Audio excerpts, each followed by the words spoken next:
Olá, pessoal, sejam muito bem-vindos ao nosso Pod Café com Direito.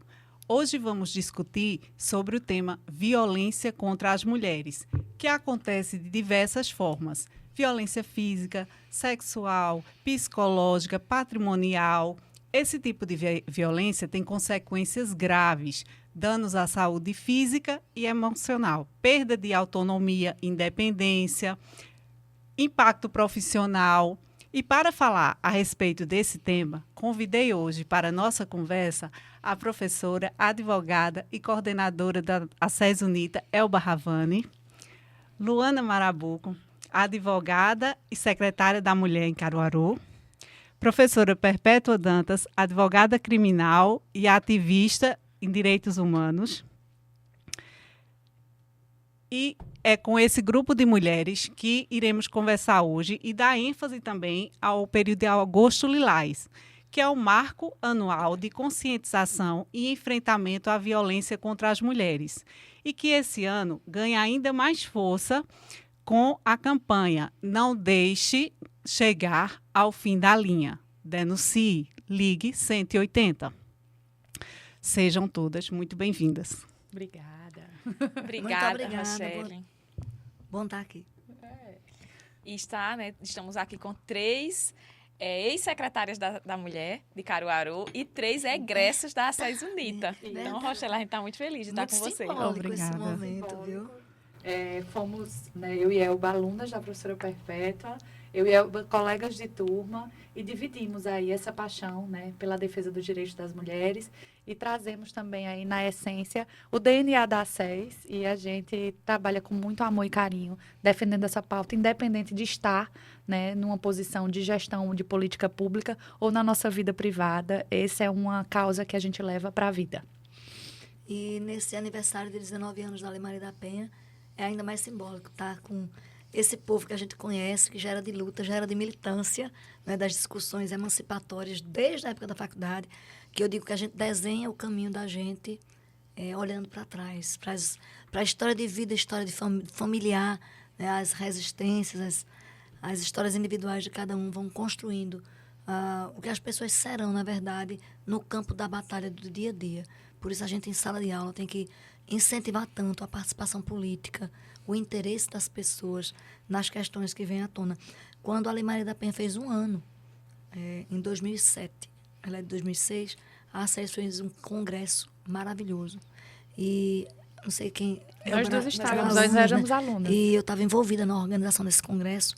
E tem uma honra muito grande de ter sido uma das primeiras pessoas, assim, junto com a equipe da ACES, que trouxe Maria da Penha, nesse primeiro ano de aniversário, para o congresso daqui, quando a lei ainda não era compreendida por muita gente, quando a lei sofreu ataques misóginos, quando a lei sofreu uma ação direta de inconstitucionalidade, que foi arquivada, mas uma luta muito grande, imagina, para tornar-se um texto de lei. E depois que se firmou, a gente ainda tem uma caminhada tão difícil, mas com esses 19 anos... E Penha continua sofrendo ataques, pessoais. Fake news. E quanto a lei também. Exatamente. E essa luta é constante e diária. É um enfrentamento que a gente ainda não enxerga um fim. É uma batalha ainda que ainda tem muitos anos a ser galgado com relação ao enfrentamento. Mas tenho muito orgulho de ter estado lá no Congresso. Que lindo, Elba que estava lindo, conosco e também. Karine também. Karine também. Oliveira estava lá, até porque tem uma história de Karine muito interessante, que ela estava na época sofrendo violência quando o Penha veio para cá. E a velha história das mulheres que não compreendiam o que era violência psicológica, moral, e não percebiam a instrumentalização dessas violências. É um instrumento potente demais, a Lei Maria da Penha. Um dos mais importantes do mundo, quiçá. E mais avançados. Mais E avançados. aí a gente percebe que já naquele período, acho que nós discutíamos nas aulas da professora Perpétua, teve um juiz que ele escreveu um livro na área de questionando como a Lei Maria da Penha violava o princípio da isonomia. E isso era debate nas nossas aulas de direito penal. Então, já naquele período, a Lei Maria da Penha sofria ataques que eram ataques políticos, mas também ataques no campo jurídico, que não deixa de ser político. E aí é importante a gente pensar que na nossa contemporaneidade essa desconstrução essa tentativa de desconstrução desse importante marco legislativo, que é o fruto da luta de tantas mulheres, ganha nova roupagem, né? Então, tem um movimento que circula nas redes sociais, que é financiado, né, por grandes conglomerados, a exemplo, né, por grandes influencers, né, a exemplo do vencedor do Big Brother do Reino Unido, em que eles apontam, né, e questionam a legitimidade dessas leis, dizendo que o que a gente está passando por um movimento, né, legal que eles denominam de misandria, né? Então, é importante a gente compreender que isso tem uma intencionalidade, é desconstruir esses marcos legislativos potentes que, para além da responsabilização do agressor, tem uma força educativa muito grande, porque meninos hoje aprendem já na escola que não é correto, que não é de direito e que não é legítimo bater nas meninas. E as meninas aprendem já na escola, a exemplo do projeto Lei Maria da Penha nas escolas, que elas não estão sozinhas, que elas não devem ser submissas, que elas devem ser senhoras das suas próprias vidas e, diante de uma situação de violência, elas têm uma rede de proteção assegurado pelo Estado brasileiro, que articula a União, que articula os Estados-membros, que articula os municípios para protegê-las, né? Então, é um impacto educativo muito grande, de ruptura cultural muito grande da Lei Maria da Penha. Por isso sofre tanto ataque, né? Sofreu naquele período e hoje sofre a partir de uma nova roupagem. E a gente precisa estar atenta. E por isso que a gente está aqui fortes, unidas e seguindo de mãos dadas, independente de estarmos nas salas de aulas, nas câmaras legislativas, na gestão pública, nós estaremos sempre de mãos dadas e nas ruas, que é o nosso lugar. Isso. Quando todas as mulheres entenderem a força de todas elas juntas, a gente consegue vencer essa violência. Com relação a esses ataques sofridos pela lei, todas as políticas afirmativas aplicadas no Brasil sofreram e sofrem ações de grupos reacionários. Há algo que vocês percebem em comum que se relacionam dentre esses grupos reacionários que tendem a abafar a voz das minorias? Sim, isso é uma articulação total. Eu sou criminalista e eu digo que o crime organizado, ele tem um nome organizado, não é de brincadeira não é um apelido não, tá? É porque as ações são organizadas e articuladas, voltadas para um fim específico. Então, essas organizações, principalmente da extrema-direita, depois do fenômeno, né, negativo do bolsonarismo no Brasil, nós vamos ter uma tentativa, utilizando várias tecnologias, né, possíveis e imagináveis, para tentar asfixiar direitos conquistados historicamente por movimentos sociais. Eu vou mais para trás. São direitos que foram legitimados com as revoluções liberais. A Revolução Gloriosa na Inglaterra, a Revolução da Guerra das 13 Colônias dos Estados Unidos e, por fim, a Revolução Francesa. Então, nós vamos estar questionando hoje direitos que pessoas que pensaram, né, que o pensamento iluminista tratou disso há 350 anos atrás. Quer dizer, você quer quebrar os pilares da democracia, o bem comum, a vontade geral, a soberania popular. Você está discutindo em pleno século XXI algo que Maquiavel trouxe no texto dele. É uma coisa assim, inimaginável. Quando a gente fala desses movimentos articulados, é porque o privilégio, ele não quer abrir mão do seu espaço. Então, as pessoas sempre cometeram racismo numa sociedade racista. O racismo estrutural conviveu com práticas violentas todos os dias, em canções, em piadas, em anedotas, em novelas, nos trapalhões. A gente normalizou isso. E, claro, para quem está no espaço de privilégio, isso é muito cômodo. No momento em que você traz à tona a luta do movimento por igualdade racial, que vai colocando as coisas nos seus devidos lugares e vai trabalhar o letramento racial a partir da igualdade de direitos, né? Você pega a luta anticapacitista e você traz a pessoa com deficiência para um lugar de cidadania que ela merece, porque a Constituição garante ela esse lugar. Isso vai ser muito incômodo. Você vai dizer que a população LGBTQIA+, tem direitos iguais, e você vai dizer que não é para cantar Olha a Cabeleira do Zezé, porque isso é homofóbico, é LGBTfóbico.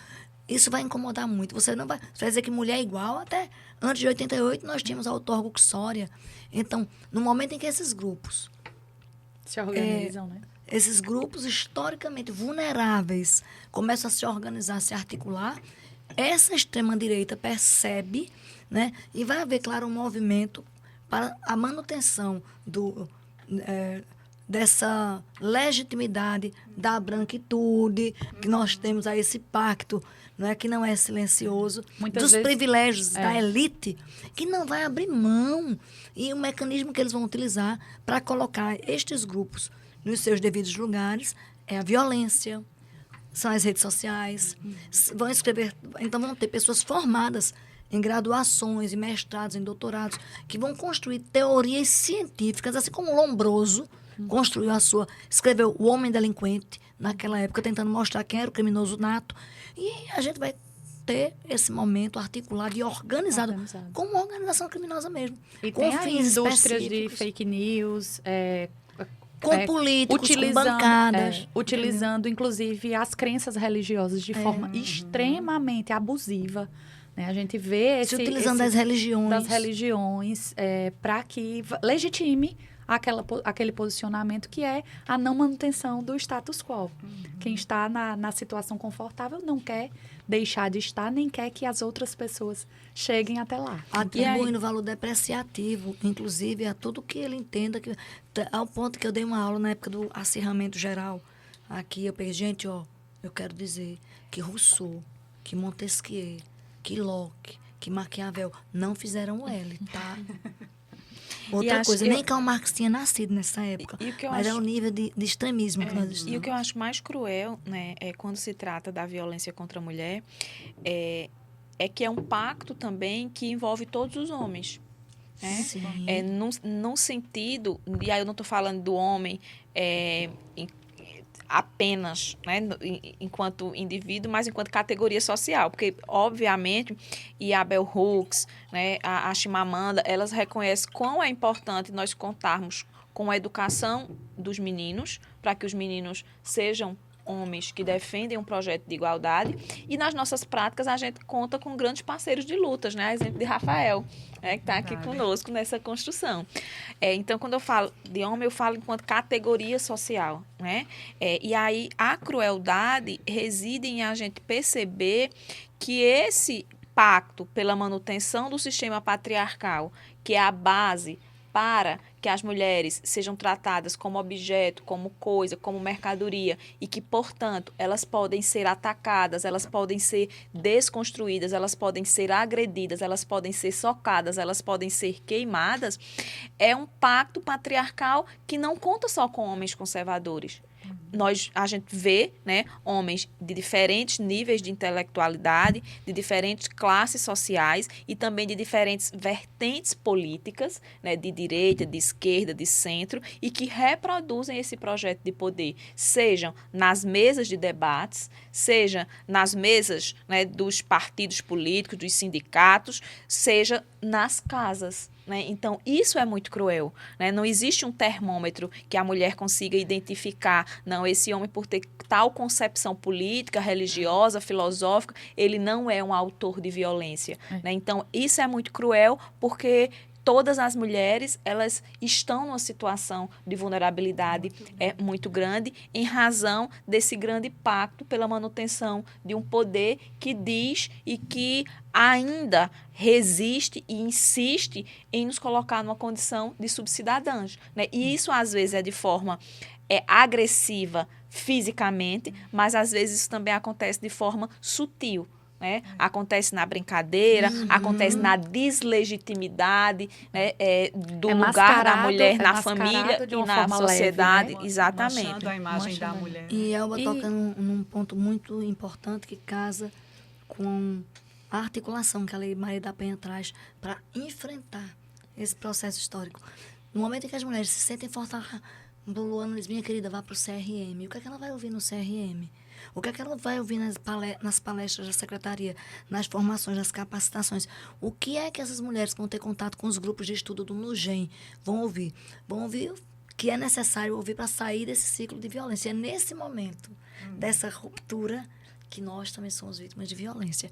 Então, equivocadamente, o senso comum vai dizer, mas a Lei Maria da Penha, vejo hoje, quando a gente pega os dados da violência em 2005, que não tinha a Lei Maria da Penha, e você faz um recorte, você vai ver uma violência, os números começam a vir à tona. Não tinha rede de Havia proteção. subnotificação. Não, você não tinha rede, você ia pedir para quê? Você ia denunciar para fazer, como eu vi muito aqui acontecer. A gente tem um caso emblemático, Caruaru, que é a própria dona Severina, que ia na delegacia denunciar o próprio pai, que era o agressor. Uma vez, ficou apanhou. presa, era mandada de volta, Era. tanto pelo Poder Executivo como pelo Judiciário, e foi revitimizada diversas vezes em várias instituições. Ela é um exemplo de milhares de mulheres que passaram pela mesma situação porque não havia um mecanismo legal que as protegesse. Não tinha uma rede de proteção. Exatamente. Não tinha o conhecimento, né? Um judiciário preparado. Veja que tem a normativa do CNJ que determina o recorte de gênero nas demandas e teve que sair uma nota. Para poder E aí, validar o protocolo isso de exige um gênero. compromisso da universidade.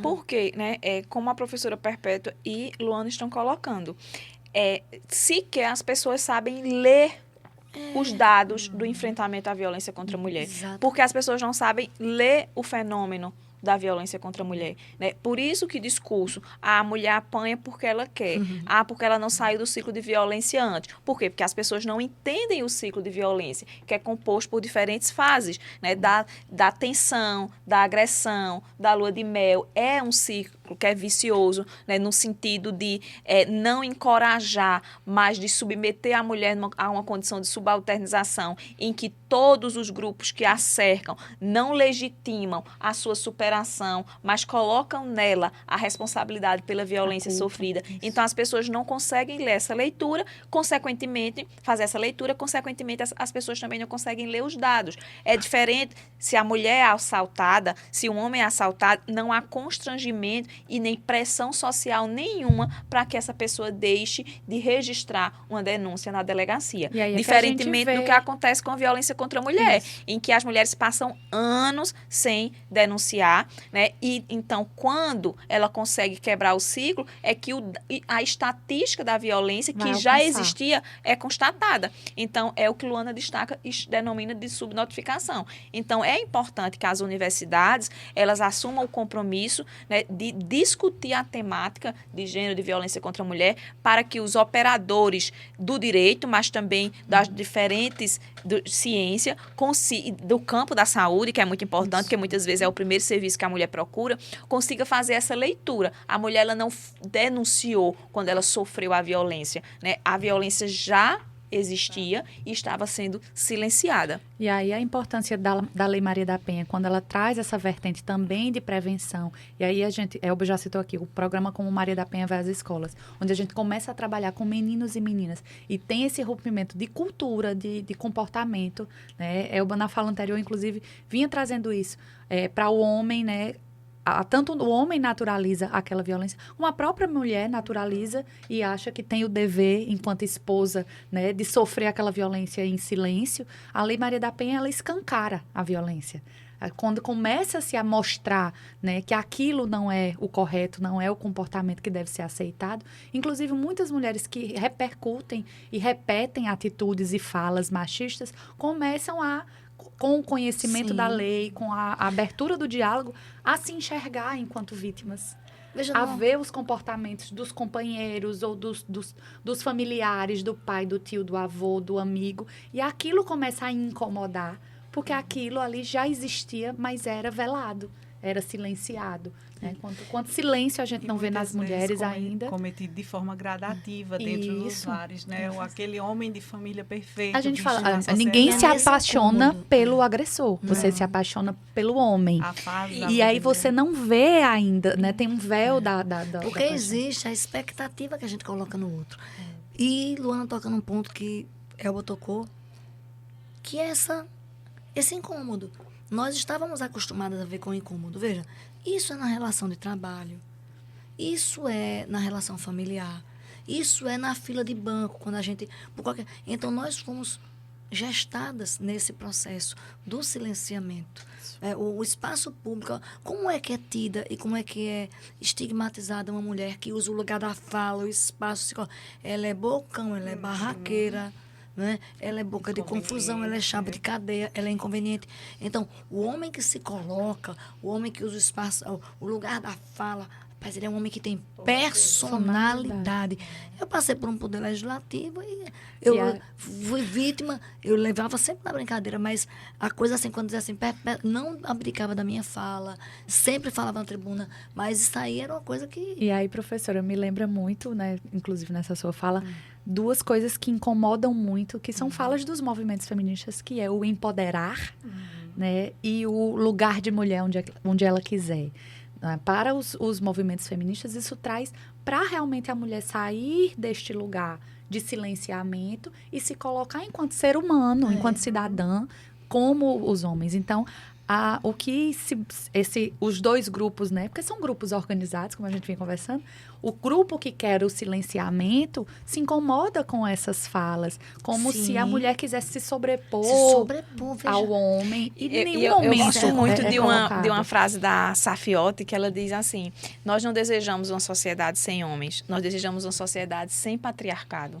Então, assim, o problema, né, e a nossa luta, ela não é contra os homens, mas é contra um sistema social, que é um sistema que nos oprime, opressor, que retira dos direitos, que muitas vezes muitas mulheres já conquistaram muitos direitos da porta de casa para fora e da porta de casa para dentro. Elas ainda continuam sofrendo opressões. Nós temos juízas que quem administra né, os vencimentos é o homem. Nós tivemos uma delegada da mulher da Bahia, que era pernambucana, que foi assassinada pelo seu namorado. Aí, então, assim, é inadmissível a gente continuar desconstruindo a luta das mulheres que vieram antes da gente, das meninas que estão conosco e das que virão depois de nós, que lamentavelmente os estudos apontam que só daqui a mais de 130 anos é que nós vamos alcançar igualdade de gênero se a gente continuar firme como a gente está. Então, a gente não pode atacar essas mulheres e desconstruir essa luta. Precisa que homens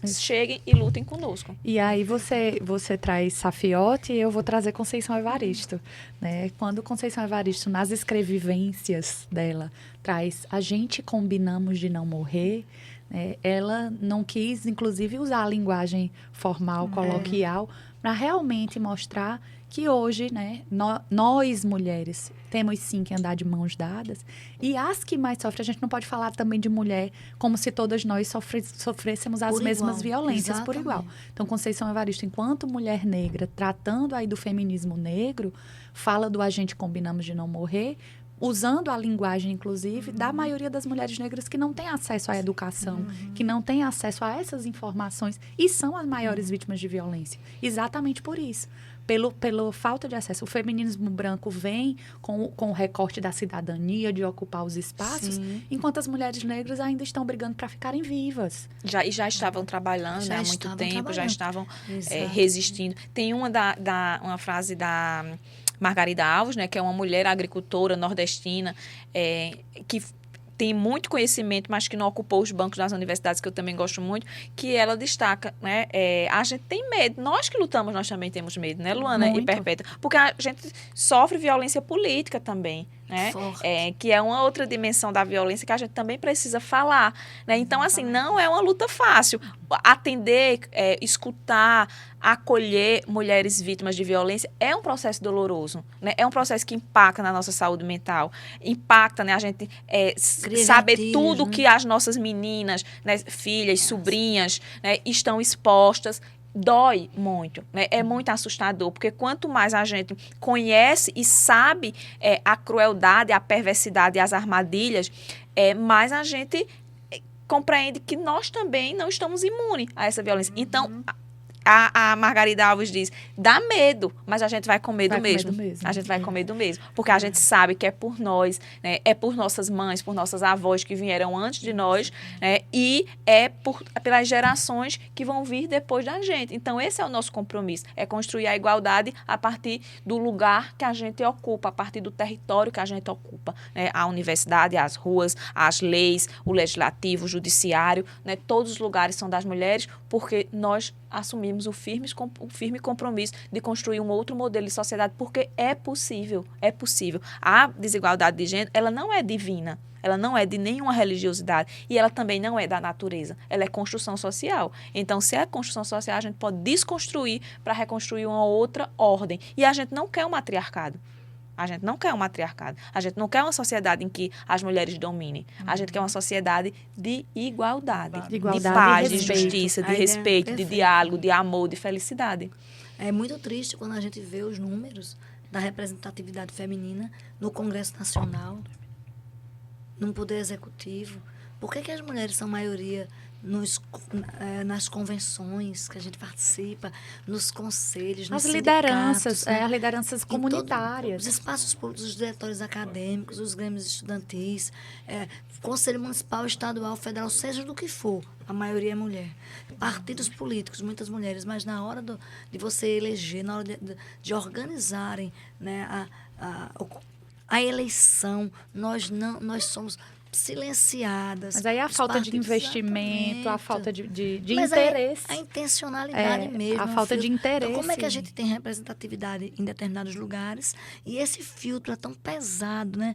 Que nos tira completamente desse jogo da política e vai nos mantendo na subrepresentação aqui no Brasil, asfixiando os mandatos que têm autonomia, os mandatos que não são tutelados. E a mulher que muitas vezes está aí exercendo um cargo político, é a irmã, é a filha, ela foi parida para a política, ou pelo berço ou pela cama. Ou é colocada como laranja, né? E aí fica a figura E é uma fictícia, marionete. uma marionete. Exatamente. E É lamentável. é lamentável. E isso repercute diretamente na violência. Isso. Porque a violência acontece, a violência política, e vai impedindo, inclusive, de que mais mulheres estejam nesses lugares, criando legislações de proteção à mulher, de cuidado Exatamente. relativo E são os à homens, representatividade. Você veja, na Câmara de Caruaru, uma coisa que sempre foi assim, constrangedor. Eu fui secretária da mulher de Caruaru. Eu não compus a comissão da mulher. Eram homens. Isso não É vergonhoso, né? é. É vergonhoso. Em outras câmaras também. Mas aqui nós tínhamos mulheres que tinham inserção na pauta de gênero. Então, isso é uma tecnologia de silenciamento. Entendeu? Você, não, fulana, ela entende muito. Tira ela. Aqui também. Tira ela. Aqui também. Tira ela. E é Enquanto- assim. Então, é o apogeu da ignorância. Vamos deixar nos espaços de poder, muitas vezes, à frente de determinados espaços importantes, quem não tem a condição de Limitar o aprofundar conhecimento. qualquer discussão. Por quê? Porque tem que se manter o status quo. Limitar o conhecimento aos Limitar, e é privilegiados assim que que já têm, né? funciona. É assim que funciona. Isso porque é em vários espaços. A gente vê isso em ambientes corporativos da iniciativa privada, né, também, esse silenciamento. Ele não é exclusivo do movimento político partidário, não. Ele é um silenciamento da sociedade como um todo. A gente vai enxergando rompimentos e aí a gente começa a ver as primeiras mulheres a galgar alguns espaços, mas quantas vezes aquela mulher é a primeira e depois dela nenhuma outra consegue alcançar? Porque vai existindo silenciamento. Exatamente por essa necessidade de uma organização de manter o status quo daqueles homens que mandando, não vão estando abrir no- mão dos seus privilégios e se tiver que passar feito um trator por cima de qualquer mulher, eles passam. Ainda sobre movimentos reacionários, agora sobre as políticas afirmativas pelas mulheres. A reação é somente cultural ou é possível apontar outros interesses para impedir um tratamento igualitário quanto ao gênero? Não é somente cultural, não é também cultural e estrutural. e estrutural. Perfeito. Porque não há interesse de uma sociedade igualitária.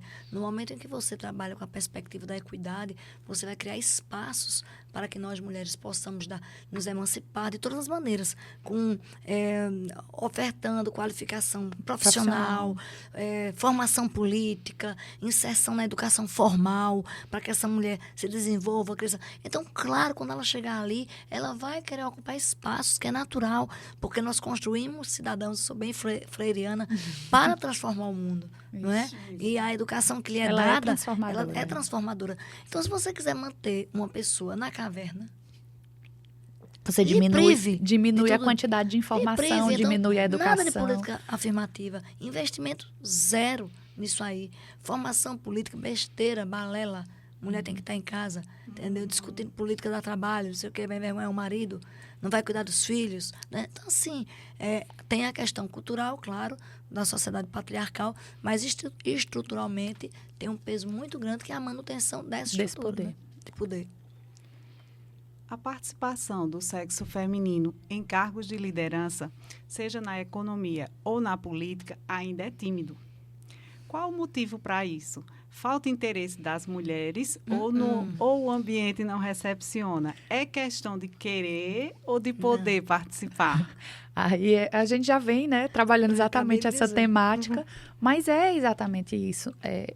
Existe aí uma organização para impedir que as mulheres acessem esses espaços. E aí a gente tem algumas que conseguem furar essas bolhas e alcançam um lugar mais abastado, mas muitas vezes são silenciadas, são mortas. Né? A violência política, ela mata também. A gente tem um caso muito Sim, emblemático no que é de próprio Marielle. Brasil, que é a Marielle, né? Exatamente uma mulher negra da periferia, Primeiro que mandato. foi galgando aí e enfrentou, né, essas milícias e esses organismos. E aí ela teve sua vida ceifada simplesmente por ser mulher e ser uma mulher que buscava essa força e essa igualdade para outras mulheres. Ela não foi morta porque ela era um cisquinho que incomodava, mas ela trazia essa inspiração para outras mulheres. Então, esse movimento que ela começou a galgar foi realmente a causa da sua, né, de ter sua vida ceifada. E aí a gente vê isso em muitos espaços. Quando não há a morte pela violência física, há a morte psicológica, de pressão, de preconceitos e de A retirada do lugar difamação. de fala. A retirada do lugar de fala, de microfone desligado. Eu vi um vídeo esses dias de uma Câmara Municipal Foi, eu de vi interior, onde o presidente da Câmara simplesmente desligou o microfone e disse, não, a senhora não tem mais voz, a senhora não vai mais falar. E ela é tão parlamentar quanto ele, e isso aí virou rotina. Né? E a gente começa a perceber, aí a história do sair do incômodo é quando a gente tira esse véu que foi colocado na nossa sociedade. Quantas de nós não víamos nossos avô e avó, por mais ternura que tivesse no relacionamento, né? Eu vou citar aqui um caso, né, do avô do meu marido. Ele disse, olha, minha avó só comia depois que ele terminava de comer. Porque ela o servia, né, como funcionária do lar e não como esposa. Eles não dividiam e não partilhavam a comida, porque ele comia primeiro porque era o senhor do lar e ela era vista como escrava, como serviçal dele. Isso era no relacionamento doméstico. Então, isso ia se perpetuando e a gente vai sentindo essas violências que antes não eram vistas como violências, quando a gente começa a tirar o véu, né, do machismo, do patriarcado, e as mulheres começam a achar, poxa, eu sou tão ser humano quanto. Eu tenho direitos iguais, eu deveria ter direitos iguais, e não tenho. Por quê? Por que as mulheres perdem tantas oportunidades? É porque elas não querem de forma alguma. Mas porque o machismo estrutural, cultural, é imposto na nossa sociedade de uma forma de que muitas vezes as mulheres não acreditam que aquilo ali pode ser um lugar para elas, porque foi implantado ali nelas, desde pequenas, né, repetido de mãe para filha, de avó para neta, continuidade de uma estrutura que existia, onde as mulheres não eram sujeitos de direito. Agora, querer participar da vida política, elas querem. Muitas. Você pergunta às mulheres que são lideranças comunitárias, elas querem ser vereadoras. As mulheres que são lideranças nos conselhos, conselho de assistência social, conselho de educação, conselho de saúde.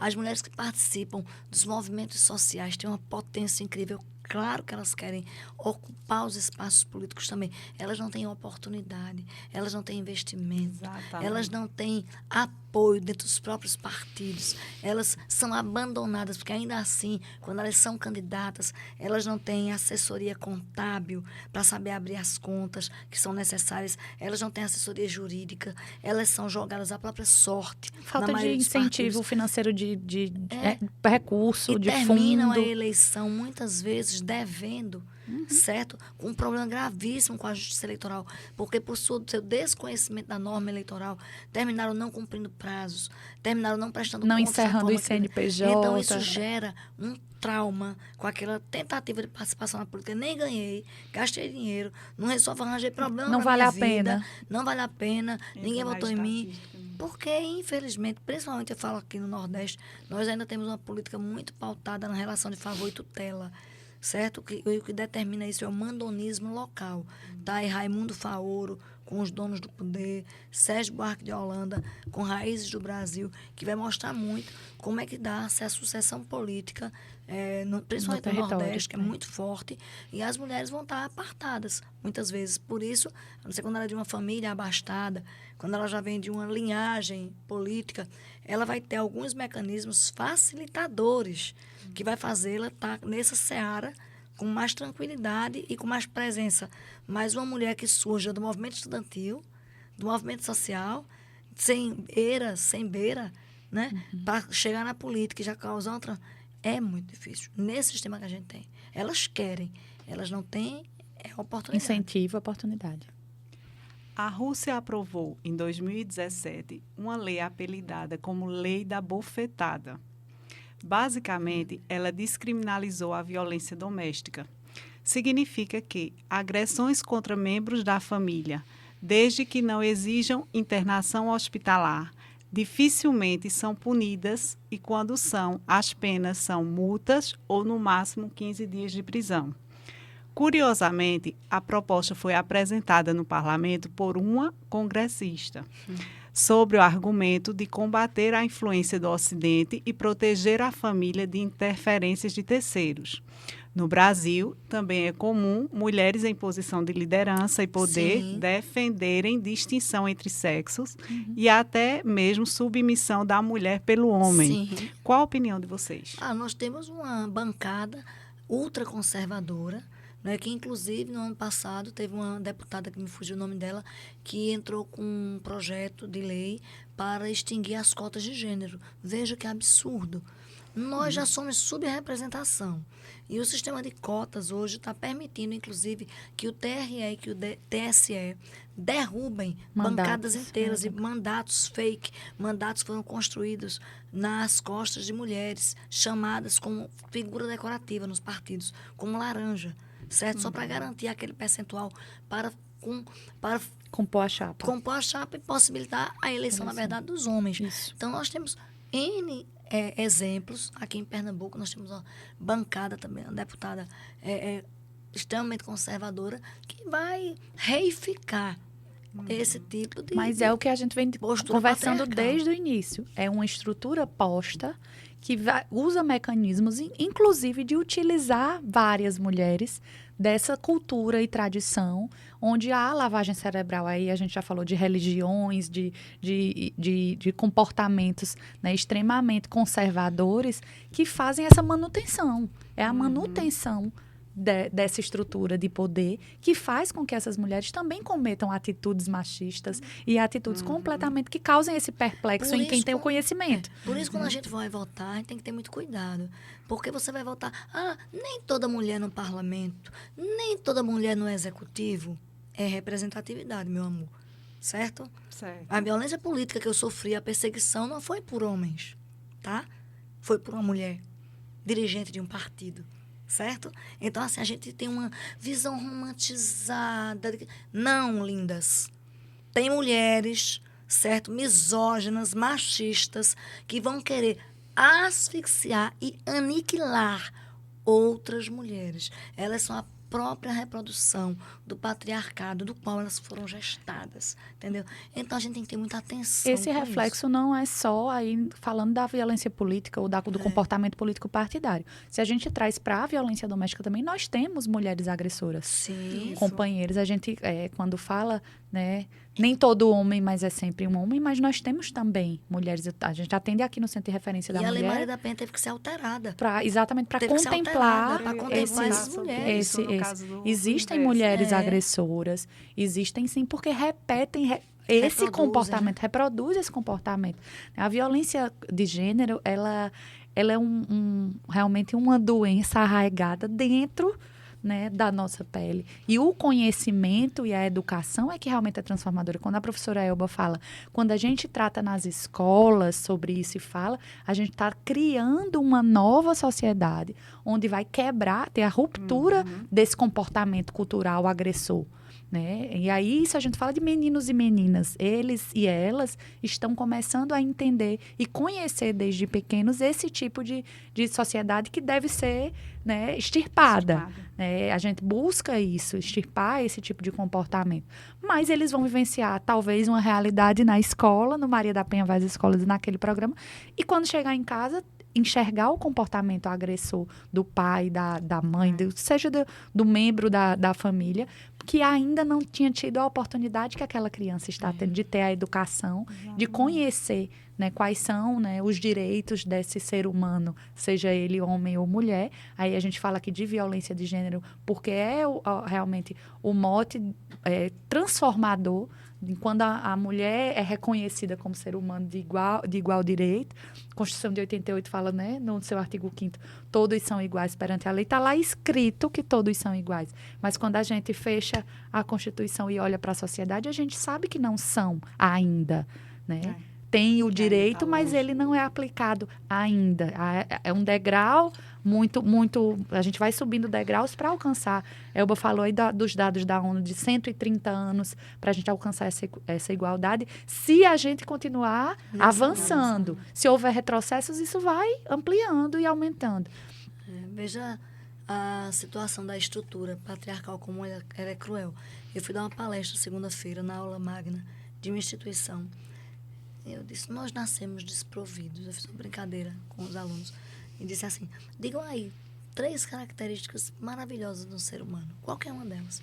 Aí as pessoas diziam, a bondade, a compaixão, a ética, eu digo, joia, boas, bondade, compaixão e ética.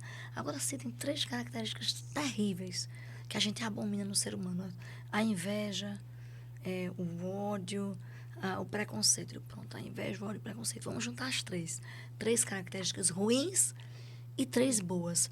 Vamos perguntar, tinha uma mulher grávida. Eu olhei para a barriga dela, você me permite? O bebê dela vai nascer. Quando nós nascemos, com quais delas nós nascemos? Aí todo mundo ficou olhando para mim, com nenhuma. Já pensou a gente visitar o bebê de Luana? Como vai ser o nome do teu bebê, Luana? José Carlos. Eu vou lá visitar José Carlos. Depois que tem que ter educação, viu? Tem que deixar a mulher parida, passar um tempo lá, que não tem que aguentar um monte de visita. Não verdade. É que tem gente que não tem sensibilidade humana, não, viu? O resguardo é para ser guardado. Olha, eu passei por poucas e boas no meu Também resguardo. passei, professora. Mas aí eu chegar, Perpétuo, e aí, o que tu achou de Zé Carlos? Ah, eu achei tão ético. Ele olhou pra mim assim com uma cara, eu senti ética. Senti muita né? justiça no olhar dele. E o que tu achou de Zé Carlos? Achei uma criança com muita compaixão. Ou então o contrário. Não tem como. Achei meio falso. Uma carinha de falso. Ele, não sei, ele não me cheirou bem, aquele bebê. Gente, esses valores são construídos. A gente, isso Mandela já disse brilhantemente, né? Se você constrói o racista, né, você pode desconstruir. Então, o que é que a gente está errando? Por isso eu acredito que a única ferramenta capaz dessa transformação que Elba fala, que foi pontuada pela ONU Mulher, é a educação. É a gente manter a resistência, manter diálogos e debates como esse, manter espaços de luta, permanentemente de formação de equipe, formação dentro do estado, do município. E tem que ser continuada, tudo né? Continuada. E que o menino, a menina comecem a crescer. Eu criei minhas filhas nessa perspectiva e, assim, todos os dias eu escuto delas relatos de estranhamento com o comportamento das outras meninas. Veja, como é importante você menina e você menino. Porque são eles eu acho que até o letramento de eu me cobro gênero. muito, Perpétua, inclusive, aí você falou de José Carlos. Eu, como mãe agora de 2 meninos, Sim. mas como mãe, eu acredito até que a grande minha desafio. cobrança é maior, né, interna, para que eu crie, né, homens que respeitem as mulheres, que conheçam os direitos das mulheres, pratiquem e sejam, né, incluídos numa sociedade. Eu torço muito para que quando eles, né, cheguem na idade adulta, eles tenham uma sociedade diferente da que eu vivi. Eu sei que é muito difícil. é muito distante. Exatamente. Mas a responsabilidade, né, da mãe e do pai, a responsabilidade é compartilhada, né, da mãe e do pai, da Exato. criação da criança, enquanto ser humano, né, que respeite os direitos de todos os outros demais seres humanos, é uma responsabilidade gigantesca. O ser mãe e ser pai são os primeiros educadores. E eu me lembro que A casa é a primeira escola. eu acolhi uma mãe na penitenciária, o programa Adoção Jurídica de Cidadãos Presos, ele vai fazer no mês que vem 24 anos. Então, aqui na ACES, a gente não defende feminicida no Tribunal do Júri. Foi uma postura ética nossa.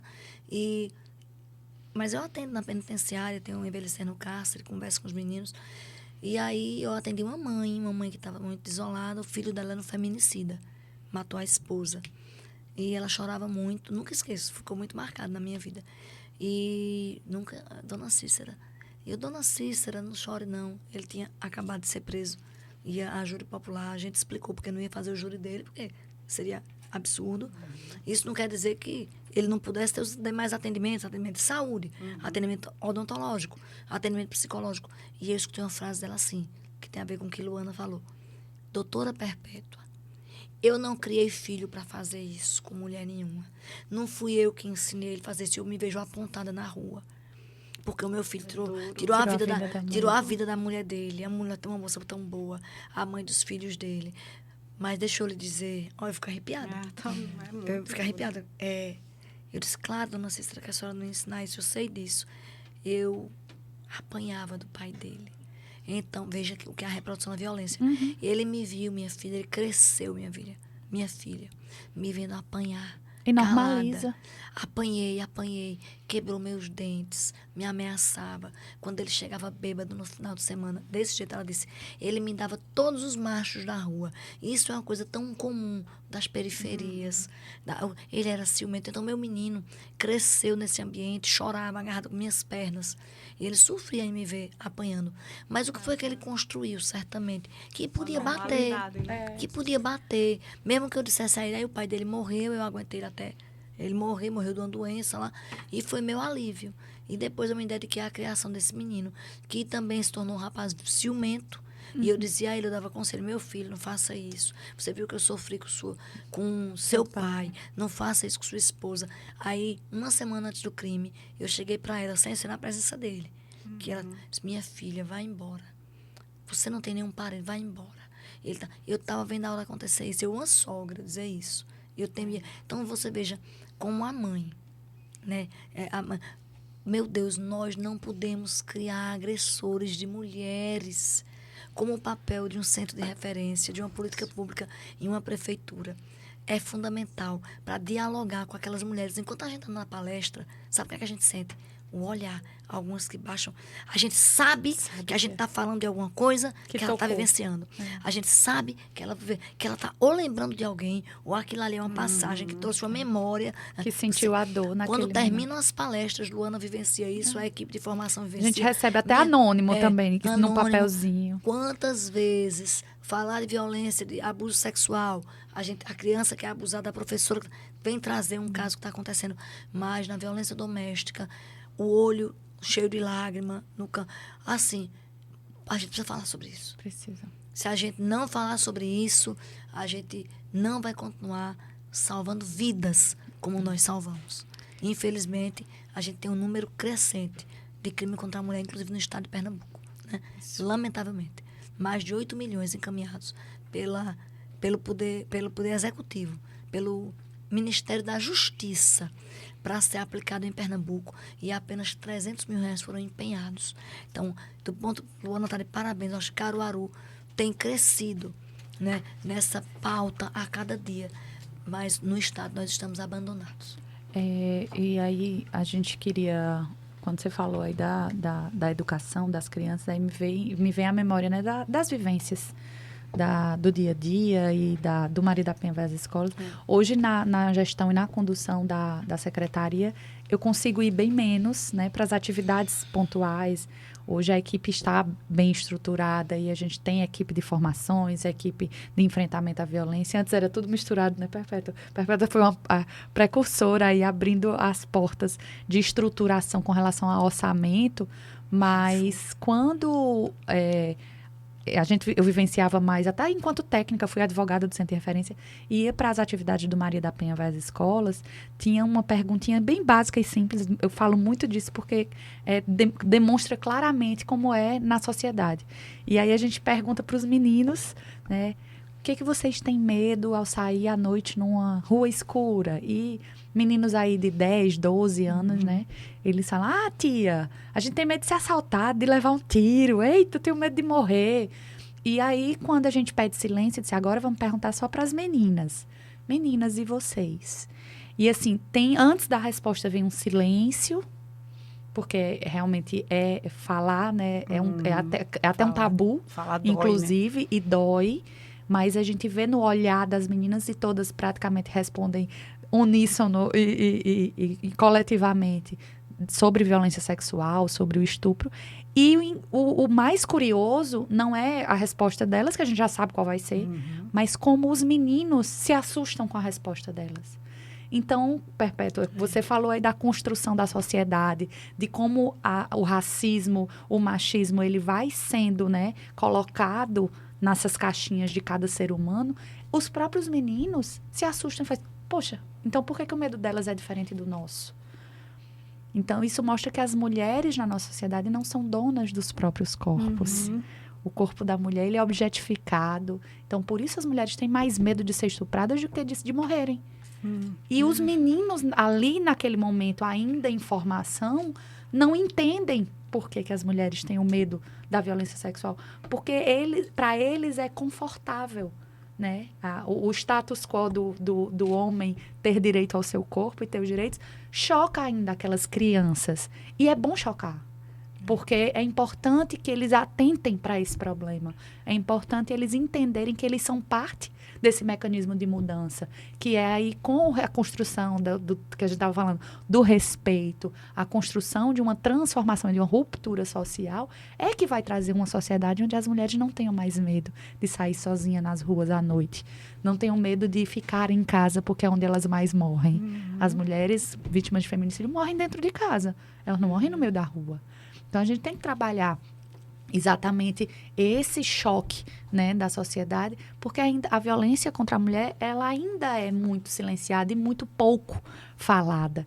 Quanto mais a gente falar e transformar e fazer essas mudanças, a gente vai conseguir, sim, chegar numa sociedade de igualdade, seja daqui a 130, 150, espero que muito menos, para que talvez, a gente estava falando agora há pouco dos filhos, talvez os netos, né, nossos netos ou nossos bisnetos cheguem a conhecer uma sociedade, pelo menos que vislumbre a igualdade de gênero. E essa sociedade, né, onde todas as pessoas, elas efetivamente vão vivenciar, né, a liberdade, a igualdade, a justiça social, os estudos apontam esse tempo, né, mas é preciso a gente pensar que cada mulher, né, cada mulher que a gente fortalece, que ela quebra o ciclo de violência, que ela alcança a autonomia econômica, né, que ela consegue ocupar os espaços na política e no mercado que ela almejou, a igualdade chegou, né?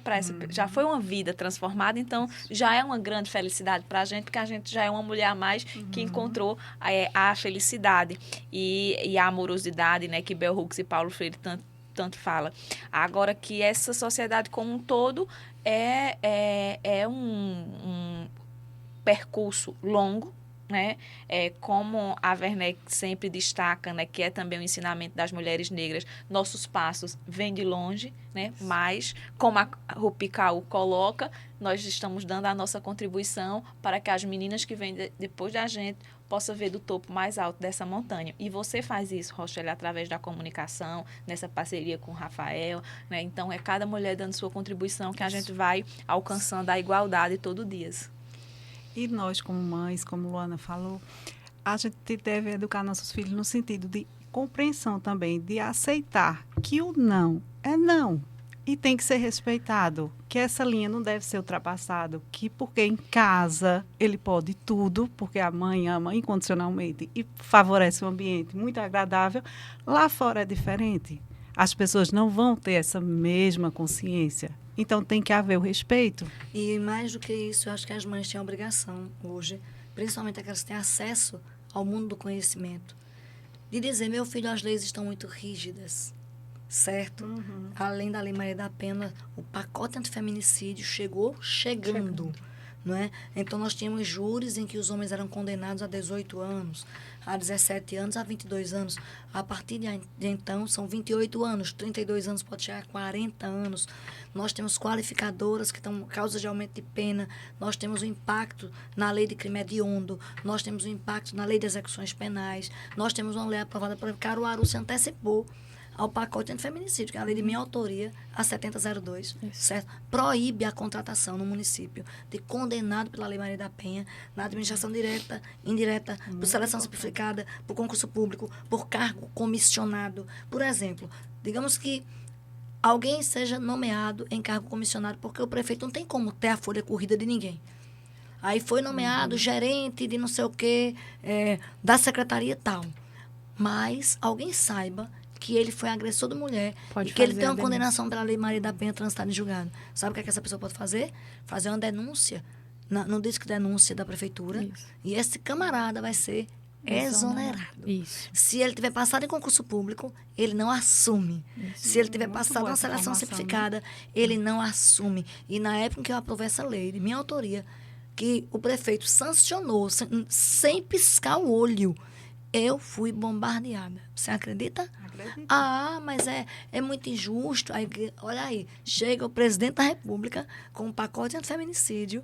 Mas Um as ano e críticas de injustiça é exatamente Sim. pela normalização da violência. Da violência. Ah, mas não tem nada a ver. O cara matou a mulher, bateu na mulher, estuprou a mulher, cometeu lesão corporal. Veja, é errado. Mas ele pode ser um bom profissional, um técnico de TI, um engenheiro, um bom professor. Eu não acredito que assim, seja um bom ser humano. E eu assim, em choque, digo, bom, ele pode ser maravilhoso em outra cidade. Em Caruaru, ele está lascado. Só fiz responder assim.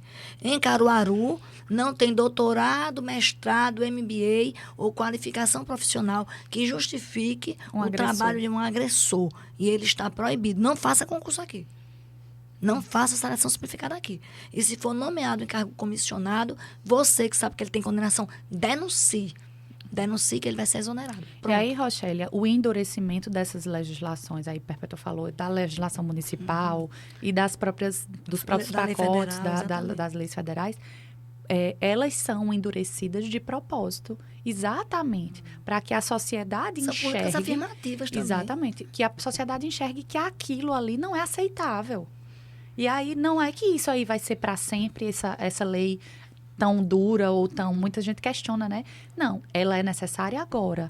Quando nós alcançarmos, né? Eu busco muito, quem sabe um dia, a gente chegar sem necessidade da Lei Maria da Penha, sem necessidade de um pacote antifeminicídio, porque a gente vai ter uma sociedade de igualdade, Que não de viole gênero, direitos. que não viole direitos. Isso tem tanto a Então, ver com o que eu vou... a necessidade da lei, do endurecimento da legislação é para agora, né? As ações afirmativas, as formações, a inserção do diálogo dentro das escolas, né? Eu vi agora, não vou me recordar qual foi o país, mas tem um país da Europa que colocou obrigatoriedade na legislação. A Elba, que é mais infiltrada aí na educação, talvez tenha de memória a discurso anti-misoginia, a França.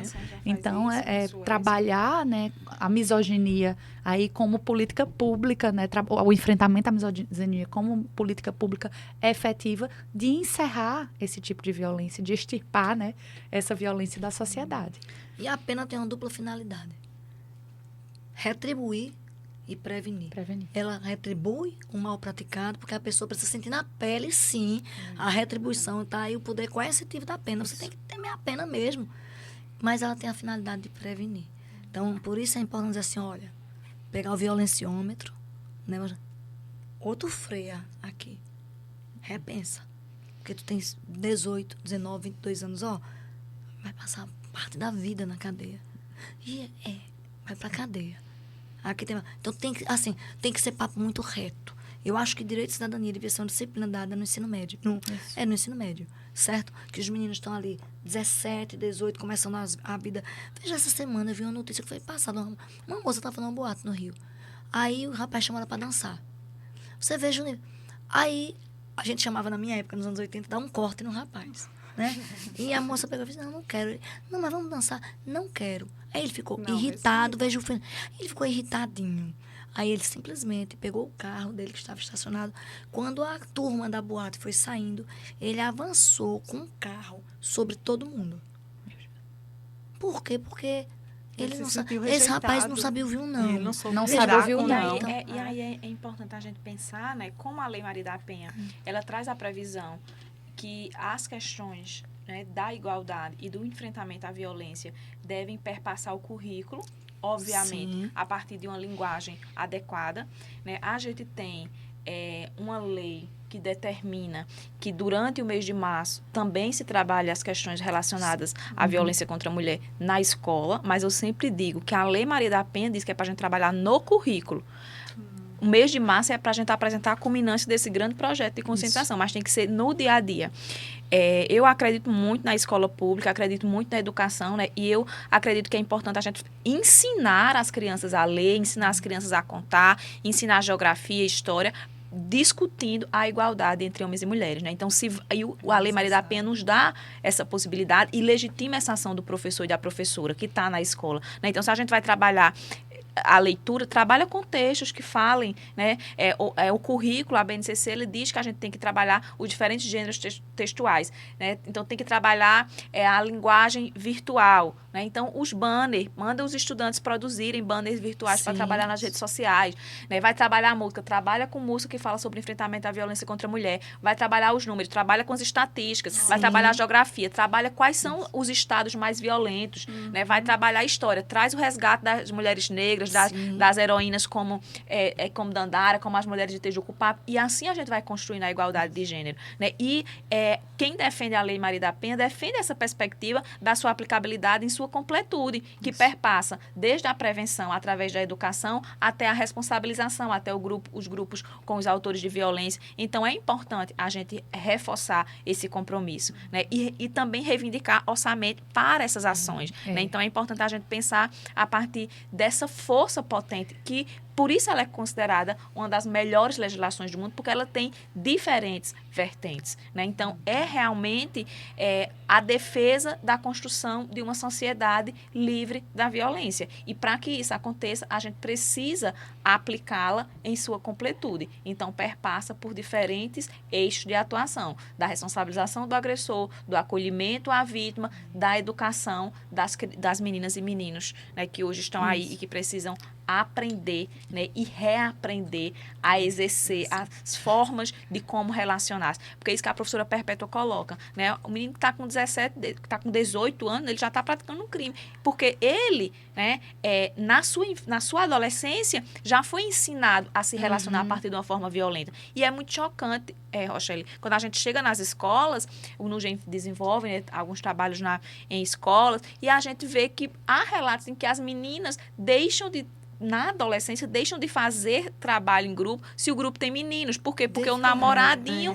da sala já começa ali a proibir. Então, é importante a gente dialogar com essas meninas e esses meninos o mito do amor romântico, para a gente assumir uma nova forma de relacionamento, que é a partir da responsabilidade, da amorosidade, da responsabilidade afetiva, e não dessa construção social, né, de que o assédio, o abuso, ele é romantizado. E aí, Rochelle, eu acho que nessa fala de Elba, ela contemplou, a gente vem falando desde o início de educação, mas ela tocou no ponto-chave do que falta, que aí casa exatamente com todo o pedido que Perpétua vem fazendo aí de socorro realmente que as mulheres precisam, que é orçamento. Eu acho que foi a palavra-chave do que você estava... Não existe política pública sem dinheiro. É só uma carta de boas intenções. Você tem aqui três ex-secretárias, eu também já fui ex-secretária, voltei agora, né? 3 ex-secretárias da mulher do município, né? 3 ex-egressas da ACES, mas que sentem na pele exatamente qual é a importância, né, da utilização do orçamento.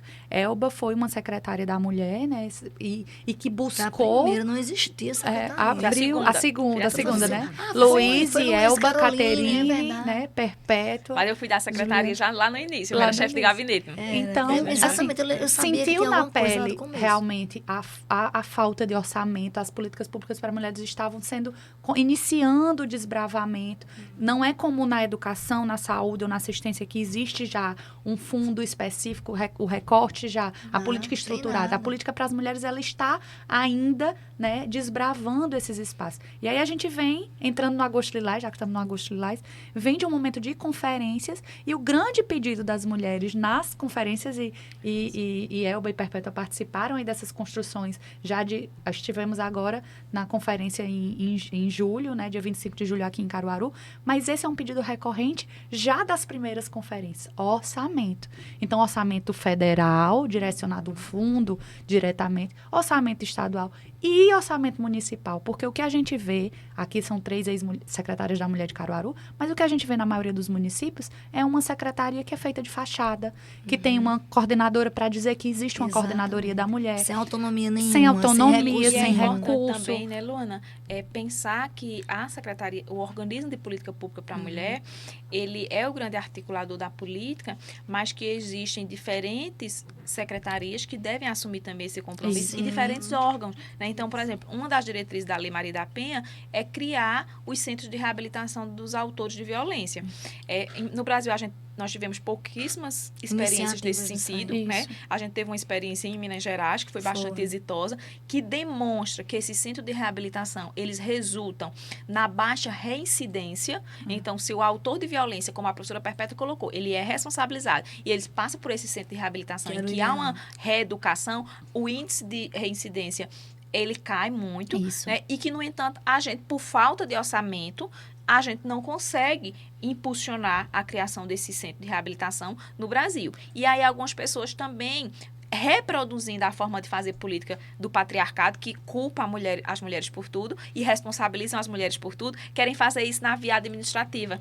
E dizer assim, a Secretaria da Mulher é quem tem que manter esse serviço. Não, a Lei Maria da Penha, ela articula diferentes serviços. Então, quem poderia assumir esse compromisso, por exemplo, era o Poder Judiciário. Isso. O Poder Judiciário quem deveria criar e manter os centros de reabilitação, porque ele estava ali compondo parte da execução pena, da sentença, né? parte E o da que pena. Se não for assim, não funciona. acontece- Ele não vai é, voluntariamente. Uma das finalidades da pena é a ressocialização. E o que é que você vai falar? O que é ressocialização com um misógino que foi condenado pela Lei Maria da Penha? É fazê-lo repensar e não delinquir novamente. E É não, o sonho. A Secretaria da Mulher faz seu papel. Né? A Secretaria da Mulher acolhe a vítima de acolhe a violência vítima, e fortalece aquele a vítima, agressor faz outras faz vítimas. outras vítimas. Ele vai atrás, é um algoz que Perfeito. vai atrás de... eu lembro uma vez, gente, às vezes a gente vai trabalhar com crianças, né? E nós subestimamos muito a sabedoria das crianças, assim como a gente subestima muito a sabedoria de quem não está na universidade. E a gente tem que parar com isso. Né? Porque há mais diferentes saberes, né? Não mais há saberes. diferentes saberes, né? E não saber melhor ou saber maior. Sim. Né? Há diferentes saberes, como Paulo Freire coloca. E aí eu lembro dessa atividade, foi uma atividade em Riacho das Almas, foi no GEM, pós-pandemia. E a atividade era numa escola de educação infantil, né? E porque as pessoas também não entendem que a gente adapta a nossa metodologia para cada idade, né? A gente trabalha ali os descritores da BNCC, a gente está trabalhando violência contra a mulher. Aqui em dentro, Caruaru né? a gente vem fazendo muito forte com a primeira Com a infância, primeira infância. trabalhando já desde o início, né? Crianças, a gente trabalha de 3 a 6, né? Saindo da primeiríssima infância, trabalhando já o Maria da Penha vai à escola, porque é importante desde o início, quando elas começam as percepções, entenderem A que aquilo é igualdade, importante, né? a igualdade. E aí eu lembro que um menino disse assim, tia, eu entendi. Eu entendi o que é o autor de violência, o que, é que a gente não pode fazer. O homem violento é aquele, como se ele fosse um lobo, que ele tá só esperando a presa para ele dar o bote. Veja, uma Que criança... coisa, que metáfora. A percepção Aquela incrível. criança não vai reproduzir, ela entendeu, né, que ela precisa semear, e era um menino, né, que ele precisa semear a paz, que ele precisa semear a justiça. Então, é muito importante, né, que nós tenhamos capacidade de mobilizar diferentes sujeitos sociais, diferentes entes, né, diferentes poderes, diferentes secretarias para se comprometer. Porque a violência contra a mulher é uma questão de saúde pública, a violência contra a mulher é uma questão de segurança pública, a questão da violência contra a mulher é uma questão da educação. Né? Então, é um compromisso de todos e todas. Nós não podemos continuar com essa sociedade adoecida que nós temos em razão da violência contra a mulher, que é ainda naturalizada. Né? Veja, o autor da violência, ele continua sendo cantado nas redes sociais. Sim. Ele aumenta os seguidores. Eu temo que ele não saia candidato na próxima eleição e não seja eleito. Esse caso emblemático de Natal, absurdo, né? Aí quando Chocante. estavam chamando de ex-atleta, não sei o que, agressor.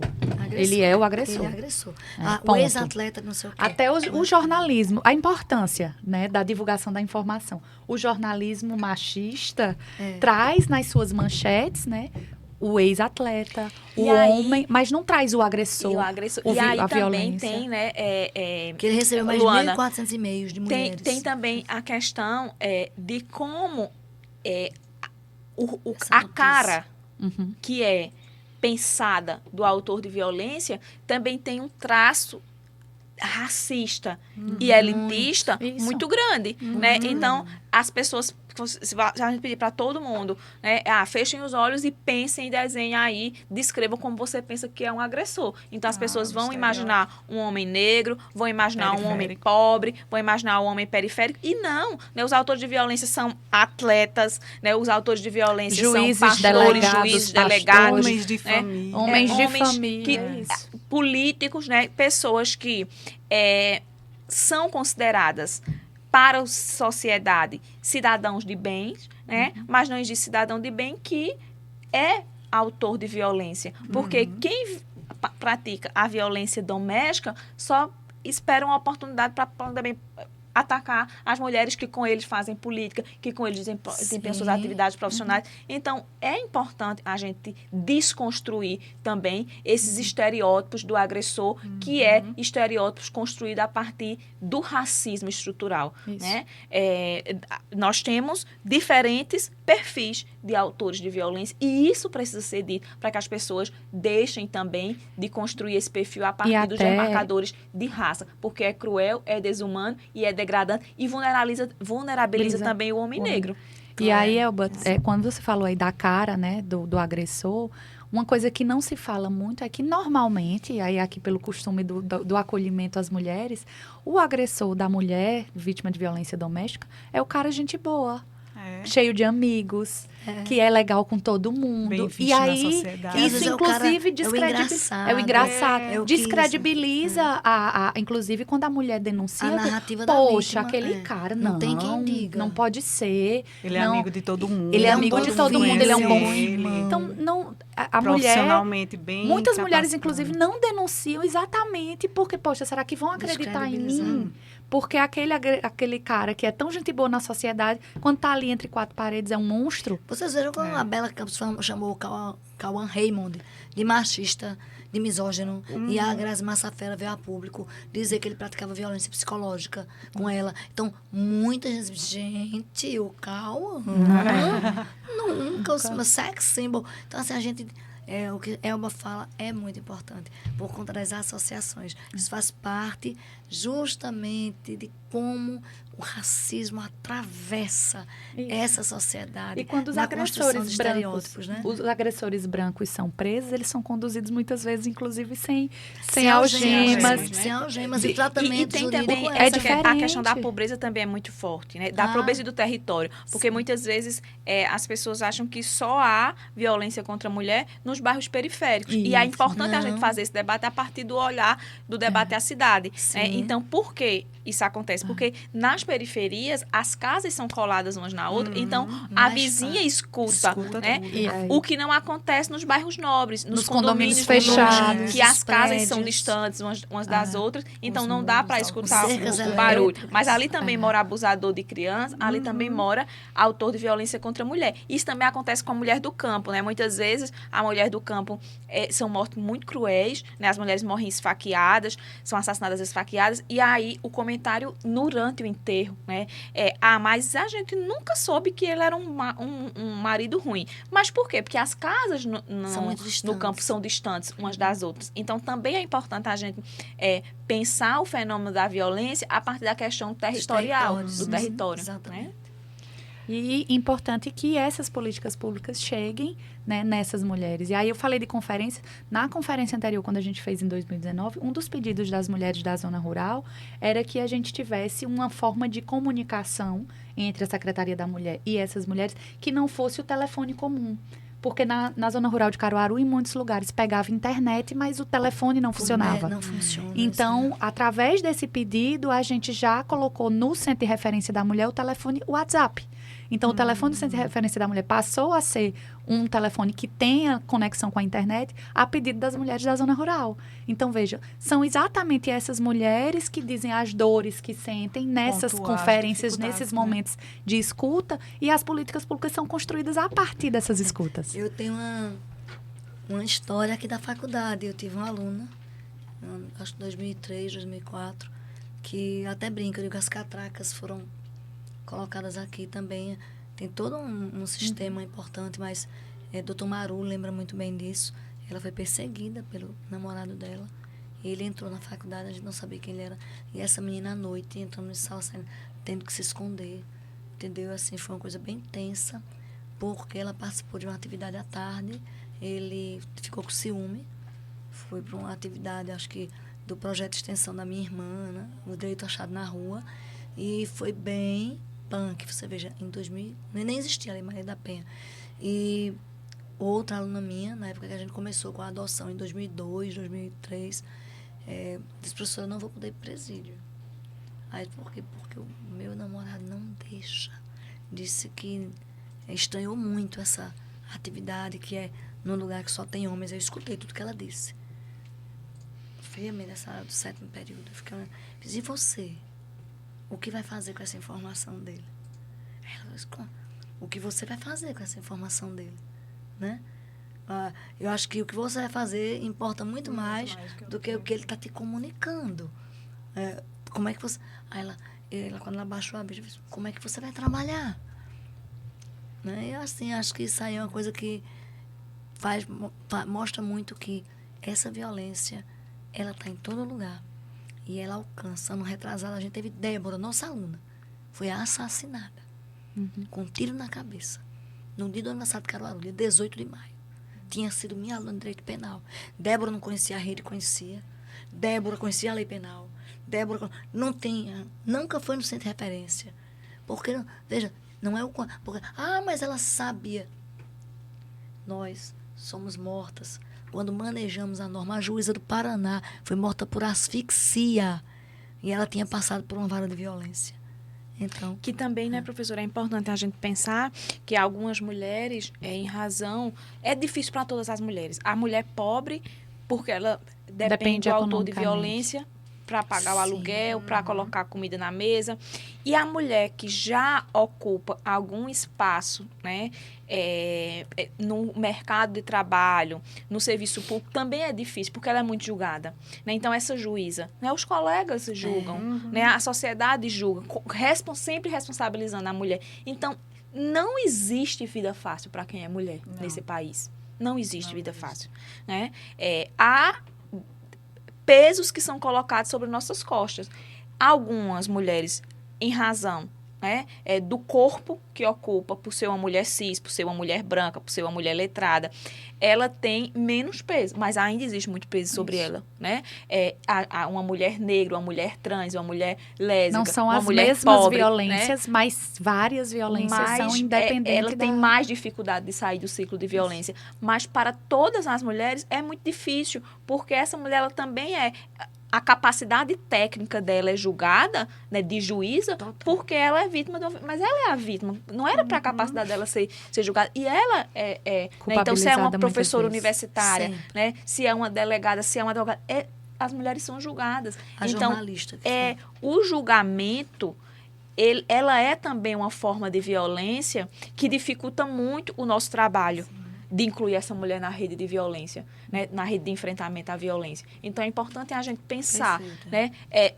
o enfrentamento é feito a partir das micro-revoluções, não são das grandes revoluções. Então, é importante a gente pensar o que é que a gente faz, qual é o comentário, a piada, o julgamento que a gente faz, que talvez reforce esse lugar de subalternização, né, da mulher vítima de violência. A gente precisa repensar nossas práticas. Porque se a gente não repensar nossas práticas, a gente não muda.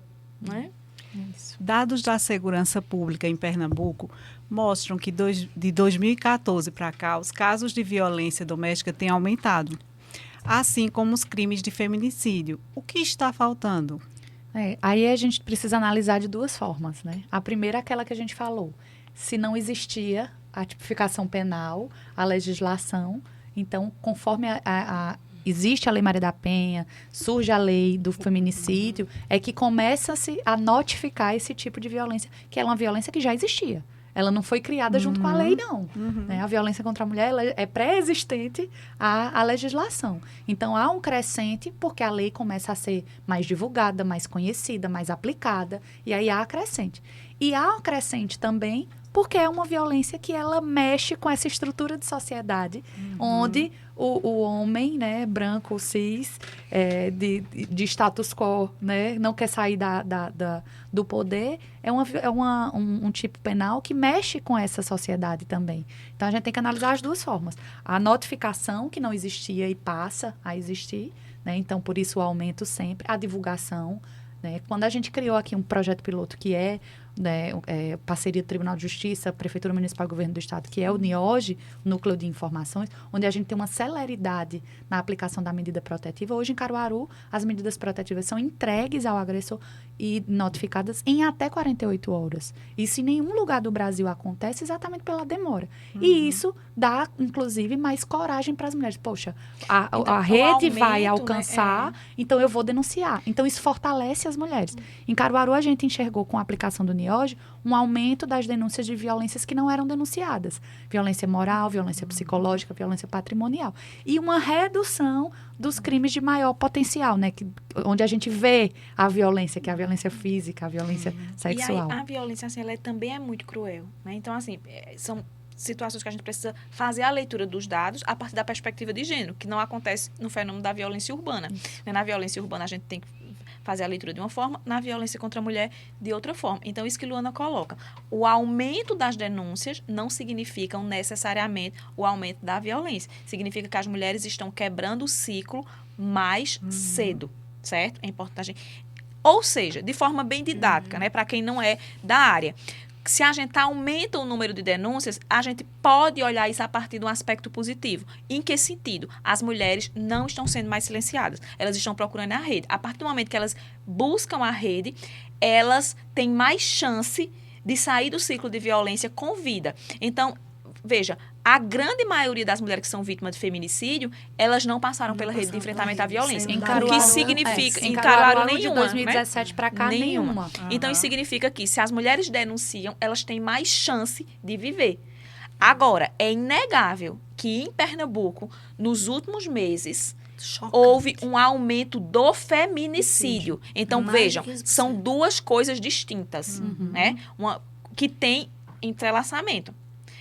Uma coisa é o aumento das denúncias. O aumento das denúncias significa que as mulheres estão quebrando o ciclo mais cedo. O aumento do feminicídio significa que as mulheres estão morrendo. Então, a violência está aumentando.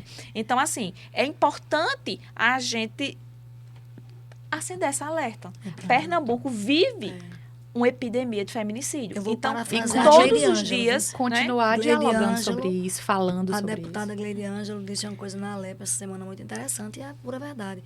Se as mulheres estão morrendo, é porque a rede está falhando. E aí, assim... A rede está falhando. Em algum professora lugar. Perpétua, Pernambuco, né, foi referência em política pública para a mulher. Sim. Né? E eu estou falando isso... como estudiosa, né?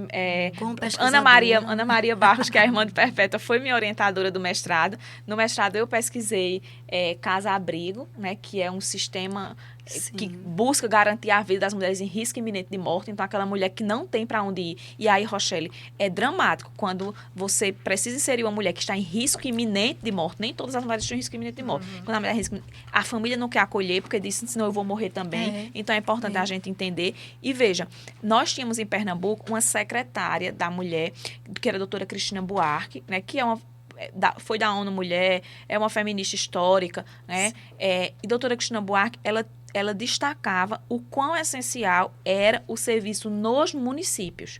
Por quê? Porque é no município que a mulher vive. Então, eu lembro que ela ia ela ia em cada município e ela dizia, não, eu não quero sentar com outra pessoa, não. Eu vou sentar com o prefeito. Então, o prefeito da cidade, a prefeita da cidade, tem que se comprometer com o serviço. Então, veja, esse era um trabalho que a doutora Cristina Buarque fazia, porque ela compreendia que é hoje o que o Ceará faz na área da educação, né? É um pacto de cooperação, né, entre os entes da federação. Porque se a gente não tem esse pacto de cooperação, a gente não consegue avançar, né? Então, isso criou muitos organismos de política pública para a mulher em Pernambuco e organismos de política pública para a mulher que compreendiam o seu papel na atuação do enfrentamento à violência contra a mulher, que fazia o monitoramento, né, dos casos de feminicídio. Então, assim, foi realmente uma escola de política pública que a gente vivenciou naquele período, por esse comprometimento que a doutora Cristina tinha, né, de então, ir até o Pernambuco município. tem parâmetros. Veja, quando a Elba traz isso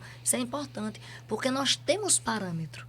Nós temos parâmetro de uma política que funcionava, que era articulada, que olhava para os municípios. O que é que está acontecendo? A rede não pode se preocupar somente em ofertar curso de crochê. Eu acho que a formação para empreendedorismo ela é importante. Mas ela é uma etapa, minha gente. Ela é uma etapa. Certo? Nós temos dinheiro, está 8 milhões de reais encaminhados pelo Ministério da Justiça para Pernambuco, empenhados 200 e poucos mil reais. Não tem como fazer política, não. Na opinião de vocês, por que a lei de feminicídio não está surtindo o efeito esperado? Assim, que seria de inibir os homens a ter esse comportamento, de cometer esses crimes, tanta atrocidade.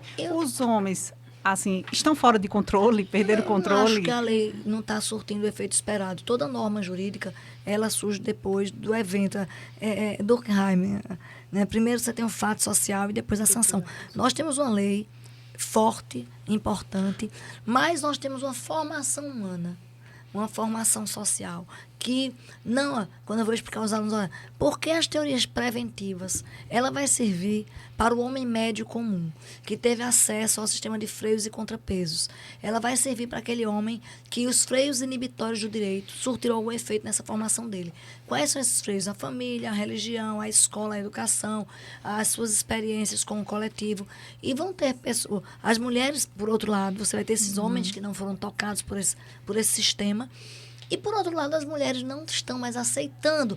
Eu vou ter que viver eternamente apanhando. Não, elas estão rompendo o ciclo da violência. Também no momento em que você quebra esse ciclo, fala de Elba, a possibilidade de buscar a rede lhe tira, muitas vezes, dessa rota do feminicídio. Mas também pode, dependendo do agressor, lhe botar na rota do feminicídio. Você tem que enfrentar. Por quê? Porque ele sabe que você vai denunciar. Eles sabem, então as mulheres estão buscando a delegacia, estão gritando por socorro, e é nesse grito de socorro que esse homem, certo, está matando essas mulheres. Por isso, nós temos que ter plano. Veja, você não trabalha sem plano. Se eu disser, você vai gerir uma escola pública de ensino fundamental, você tem que ter um plano de ensino. Você tem que ter um projeto político-pedagógico. Pernambuco está perdido. Nós não temos um plano de ação, nós não temos um plano de segurança para garantir a vida das mulheres. Me mostra esse plano. E aí Então não tem como. Fica assim, atira para cá, atira para lá, atira para lá. Por isso está essa confusão, toda essa... Como é que o Estado, historicamente, um Estado conservador do ponto de vista político, como o Rio de Janeiro, conseguiu diminuir os números da violência? A Bahia, que era no ranking aqui, quando a gente pega o recorte de 2 anos para cá, Pernambuco está com a violência descontrolada, principalmente na região metropolitana do Recife. E aí é importante a gente pensar também, né, Rochelle, que é fundamental a gente fortalecer essa legislação. né?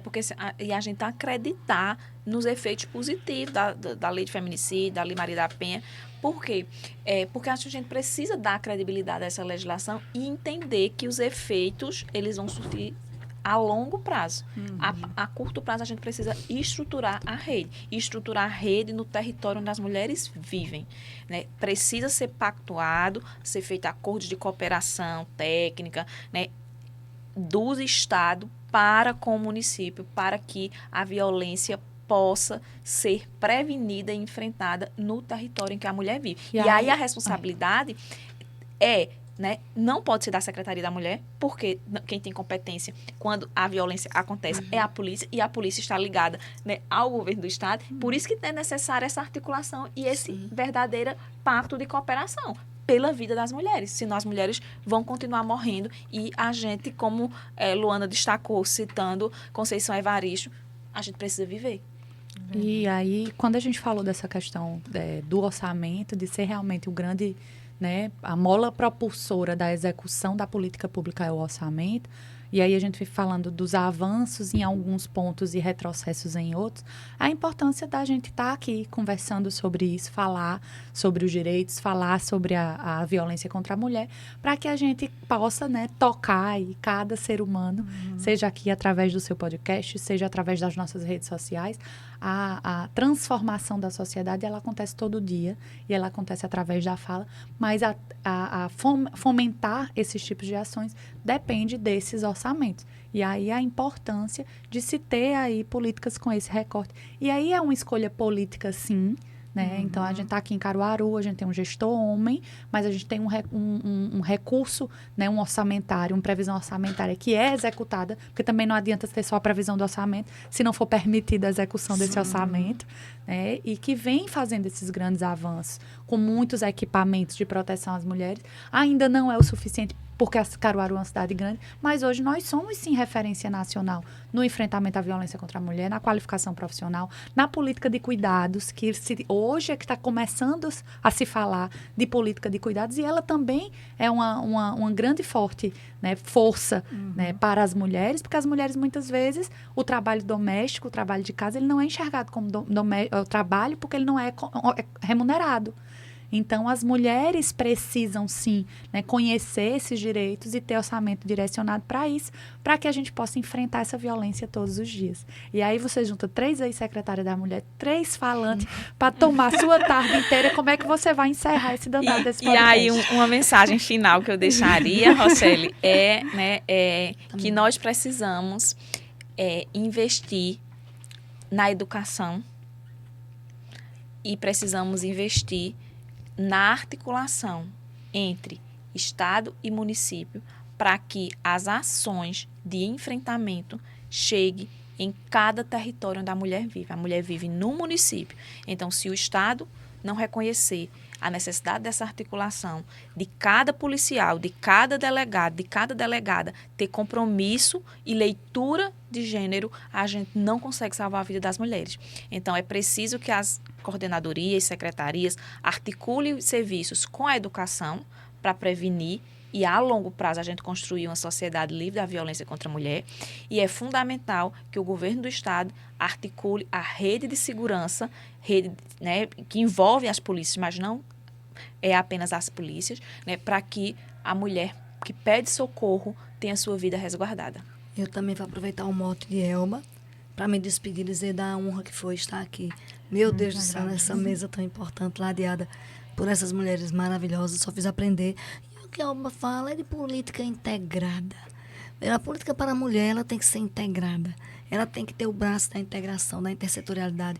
Tem que trabalhar no município a Secretaria da Educação, a Secretaria de Assistência Social, ao organismo de proteção à mulher, seja uma secretaria, uma coordenação, uma gerência, uma diretoria, seja o que for, a Secretaria de Saúde articulada. O governo do Estado é quem propõe a política ostensiva, o policiamento ostensivo, o policiamento investigativo e todo o apoio para que as políticas se efetivem no âmbito do município. Então, o que a gente espera é que essa política seja realmente integrada, literalmente, nesses níveis executivo, que o judiciário seja mais sensível e que faça cumprir a resolução do CNJ e que a gente tenha uma vida de paz, de cidadania, de dignidade, como nós merecemos. Como nós merecemos. Nós merecemos viver em paz e vivermos felizes. Todas nós, em qualquer território geográfico, de qualquer condição social ou educacional, seja indígena, seja preta, seja branca, seja quem sejamos nós. É muito difícil a gente todo dia se deparar com notícias tão tristes. Eu sonho que um dia a gente possa superar esse caos em que vivemos.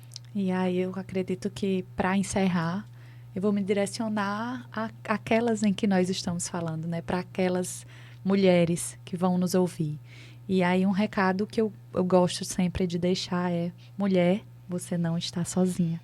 Então, eu estou aqui muito feliz hoje de estar ao lado, né, da minha colega de turma, Elba Ravani, da nossa professora Perpétua Dantas, que foi que me propiciou a entrada, né, na política para mulheres em Caruaru. Foi a convite dela que eu entrei na Secretaria da Mulher lá em 2018 como advogada do Centro de Referência da Mulher. Mas a importância de falar diretamente para essas mulheres é: você não está sozinha. Em Caruaru, hoje, nós temos uma grande rede de apoio de enfrentamento à violência contra a mulher, muito articulada, intersetorial, com defensoria pública presente, com o Ministério Público muito atuante, com o Poder Judiciário extremamente comprometido, o Núcleo Integrado dos Oficiais de Justiça, o 4º Batalhão através da Patrulha Maria da Penha, uma Patrulha Maria da Penha da Guarda Municipal, Secretaria da Mulher, Centro de Referência, iniciativas privadas aqui, como o próprio NUGEN, a SIC Mulher, vários organismos de fortalecimento das mulheres na sociedade, integrados. E é essa política intersetorial e transversal em Caruaru, na gestão municipal, através do Comitê Avança Mulher, que Perpétua também faz parte comigo, de trabalhar essa temática nas diversas secretarias do município, para que essa política para mulheres seja natural e cotidiana em todos os servidores do município, tanto para esses servidores como para aquelas pessoas que eles vão servir. Então, mulher em Caruaru, procure a rede de acolhimento e proteção. Se você quiser se voluntariar também, nós temos muitos voluntários e voluntárias, parte dessa rede de enfrentamento. Então, vamos juntas pelo fim da violência contra a mulher. Vamos de mãos dadas. Iremos encerrar por aqui hoje. Quero agradecer a vocês por terem participado desse momento. Realmente concordo com você, Luana. Se a gente for continuar conversando, o assunto é muito relevante. É extremamente importante que seja orientado, que sirva de alerta, para que esse tipo de violência, ele chegue ao dia de ter realmente um final. Nós precisamos de cuidados, nós precisamos ser amadas, cuidadas e respeitadas. O respeito, a palavra-chave. Então, eu encerro aqui hoje repetindo: não deixe chegar até o fim da linha. Denuncie. Quero agradecer também a Rafael Torres por todo empenho, comprometimento na manutenção desse estúdio. Está sempre disponível, de portas abertas, me recebendo com muito carinho. Deixar aqui meus agradecimentos. Agradecendo também à instituição de ensino, a SES UNITA, por me proporcionar, levar o conhecimento além dos muros da faculdade, que esse é o propósito do podcast, é sair da sala de aula teoricamente e realmente levar o conhecimento para quem realmente precisa e não tem um acesso. Agradecer a vocês mais uma vez, vocês são incríveis. Obrigada. Eu recebi uma aula. Todas nós. Muito obrigada. Tem um provérbio africano, né, que diz: eu sou porque nós somos. Né? Então, nós somos juntas, somos de mãos dadas. Adorei.